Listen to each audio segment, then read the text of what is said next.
my channel. I'm so happy to be able to sit down with you guys again for another advice video. I made another advice video for high schoolers a while ago. Apart from being a high schooler or a past high schooler, another identity that I identify with is being a musician. And I've been playing violin for a little bit more than 10 years now. So I am a veteran. I started when I was 5 years old. I played the piano, I played the violin. There's this like certificate of merit test taking system in California. After I got to level 12 with piano, I decided to let that go and then focus on violin. And ever since then, I've been on a journey trying to figure out how I'm gonna become a better violinist.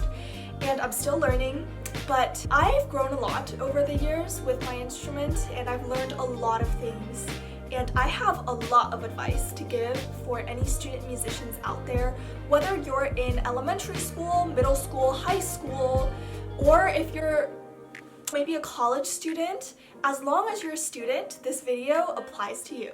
Before we start the video, however, I do have to make a little disclaimer. This video only represents my personal opinions. A lot of people may differ in opinions, and that's totally okay. And another disclaimer, I am a violinist, and so I'm going to be using examples from my violin journey experience. But I do believe the advice I'm sharing today will be able to apply to most any student musicians.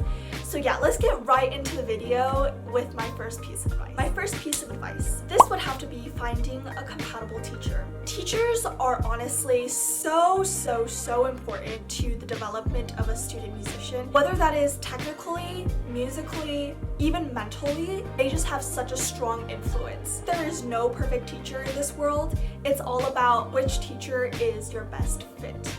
There are so many different types of teachers out there, and many of them are so good at what they're doing. However, if they're not the right fit for you, you sometimes not only end up not improving, you also may end up with bad habits. So I went through many teachers before coming to my current teacher. I really love my current teacher. She's like an angel to me. She inspires me every day. She serves as my role model, and she's who I want to grow up becoming. So how did I come to figuring out who's compatible to me, right? That's the real question here.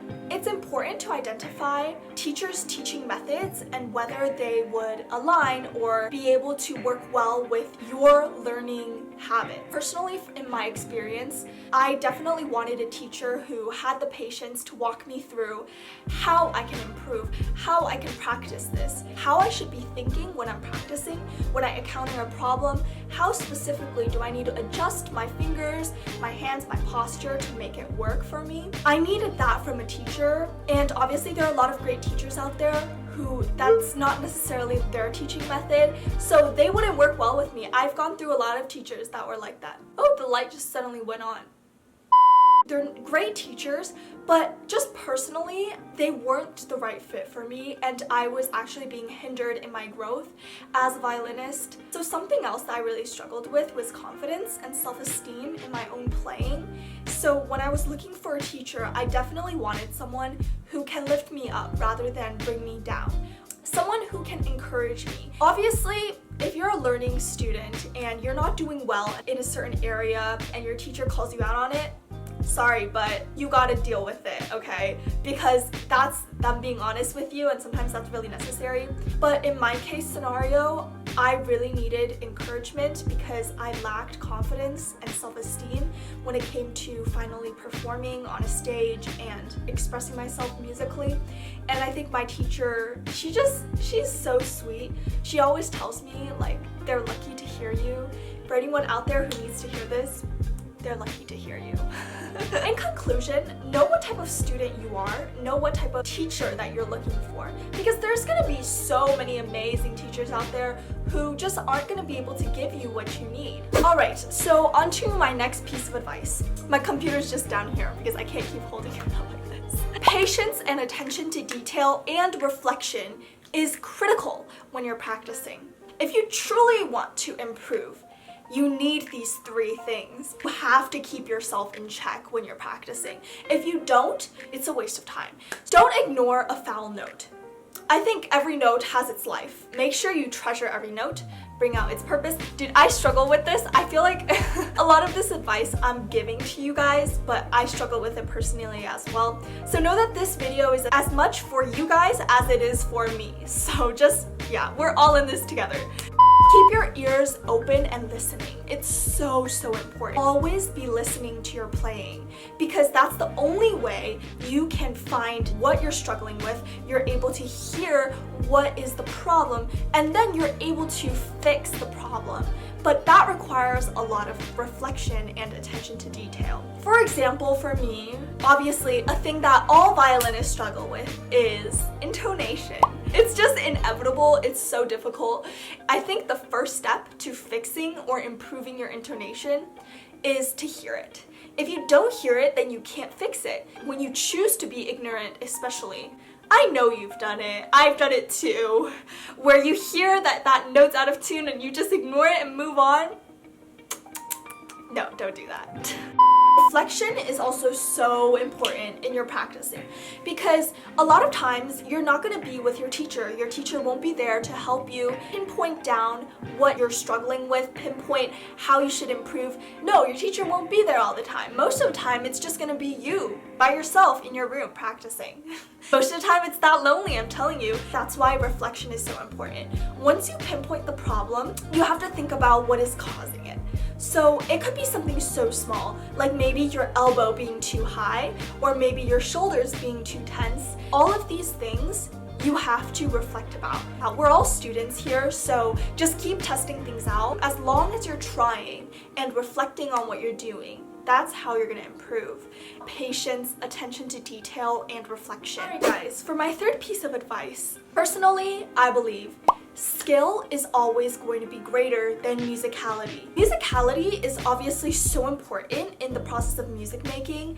I mean, it's what touches people, it's what touches your audience. However, I don't think it should be your top priority. Technique, foundation should always come first. Once you have a solid foundation and technique, then you can consider how you can express yourself better musically, how you can move your body to express yourself more musically. If you don't have that strong foundation yet and you're moving all over the place where you're thinking that you're really expressive when you're actually not, I've done this too. You're like playing and you think you sound so amazing. No, you're actually the clown here. I'm sorry. I just have to say straightforward, you're actually the clown here if you do that. But harsh words aside, so let's just say something really basic, like intonation. If we don't have a good intonation, we didn't build a good technique, we don't have a solid foundation with that, we didn't practice our scales, but let's just say we're playing a really romantic piece. You learned the notes and everything, but your intonation is really all over the place. And you're being as expressive as possible. You're moving your body. You're really expressing yourself. You're having a great time. You know what you'll seem like? You'll seem self-absorbed and all over the place. It will make it even harder for you to spot your intonation errors, your posture problems, any of those technical things. I'm saying this a lot to myself because back then when I didn't have good foundation and good solid skill, I was literally thinking I was the most expressive violinist in the world, moving all over the place. My posture was terrible, and it did not help anything. Be humble when it comes to practicing. Just sit down and focus on what you need to do. You gotta sit down, have the patience, attention to detail, and reflection to be able to get anywhere and improve. You can always add in the musicality later. It's like a cherry on top. And even when you do add in the musicality, it should be very intentional, and it shouldn't be plain old expressive, pouring your feelings. No. My fourth piece of advice is that when you're in like elementary school, middle school, I don't think there's a need to join any outside orchestras or bands or anything like that. Most of the time, outside youth orchestras, outside bands, they just focus on getting you to sound something, getting you to put something together so that you can perform for the parents during Christmas. You know what I mean? Yeah, I definitely know what I mean. Because because of that, it's easy to get so engrossed in trying to play something and figure out how to play this music rather than focusing on how you should be playing this and how you should be improving your foundation and skill. I think instead of wasting time at those youth groups, you can spend more time in your younger years to hone in on your technique, because that will come a long way later on. It's very, very monotonous, but will definitely take you a long way. I can give you my personal experience with this. So I struggled a lot in elementary school. I was like last chair of second violin section. So I was very bad.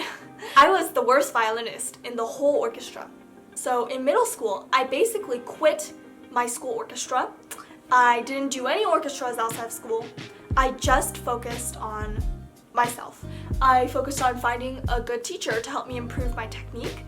I focused on practicing, and then in high school, I went back to orchestras and things like that. I was doing pretty well, and that's evidence of the fact that you don't need those outside student group organizations or orchestras to help you get anywhere. In the long run, technique is more important. So when you're young, spend the time working on your technique, because when you get older, it'll be harder to change your bad habit. Hi guys, it's Hannah. I just want to pop on here real quick because I'm editing right now and I realized that I left some things unsaid and I feel like they're still pretty important to touch on. So let me just clarify that playing as a soloist and playing in an orchestra, they're two completely different things and they require different skill sets. Although the two are different, when you start joining and playing in an orchestra at a very young age, you will be drowned out from learning and absorbing information about how to play in an orchestra before learning how to play in general and learning how to play as a soloist. So I still feel like it's very important to develop that solid foundation and technique before you join an orchestra, because when you learn how to play in an orchestra and then learn how to play solo, there are just some things that you can't really unlearn. However, when you learn how to play as a soloist and develop that solid foundation, you easily can adapt to that orchestral setting. And so that's why I wanted to emphasize that you don't have to participate in those outside orchestra organizations at a young age, because you don't need that sort of information yet, especially since they're all very young students and you obviously can't put together anything very high skill level, so you'd much rather spend your time focusing on how you can build your own foundation. And yeah, so that's just all I had to say. Just want to pop in here and quickly clarify. And yeah, so let's get on with the rest of the video. To the last piece of advice for today. Very simple, 3 words. Don't give up. Do not give up. What you gain from learning music is so much more than just a skill to play in a talent show, or a skill to show off with your friends, or a reason for college to accept you, or winning that first prize. All of that is really nothing against what you gain from being a musician, which is you learn a lot about reflection, you learn a lot about patience, you learn a lot about attention to detail, you learn a lot about how you should approach a lot of things in life. It's about how poised you are. Musicians are poised. Know all the benefits that comes from playing this instrument and putting in the work. It's so easy to give up sometimes, but as long as you don't give up, there's always a way. I really struggled in elementary school. I was a terrible violinist. I was very self-absorbed. I thought I was amazing. I obviously wasn't. Last year, second violin, and I felt terrible at the time. Like, we're just gonna focus on yourself. If you want to improve, then we're gonna do this step by step. And you gotta focus on your technique.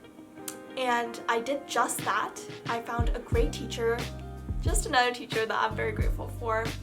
And he helped me through my toughest time.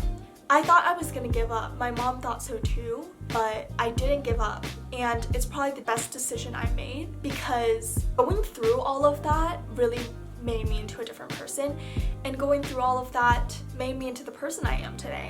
Don't give up. I know it's very tough sometimes. Let me just say this. It's kind of like how you lose weight. You sometimes don't even notice it happening, but it's happening. And you may not be seeing results in 1 year. You may not even see results in 2 years. But it's gonna be one day where you're gonna see those results. even though they're happening in really small increments at a time, but they're happening and you're turning into a different person. That's just beautiful. Alright guys, that's all the advice that I prepared for you guys today. Obviously this is more of a niche video than my last high school advice video. I hope that any student musicians who are watching this right now found some advice in this video helpful.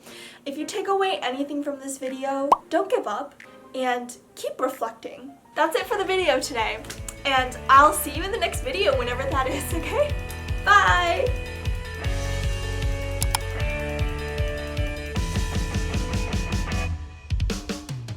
We were sitting in a parked car,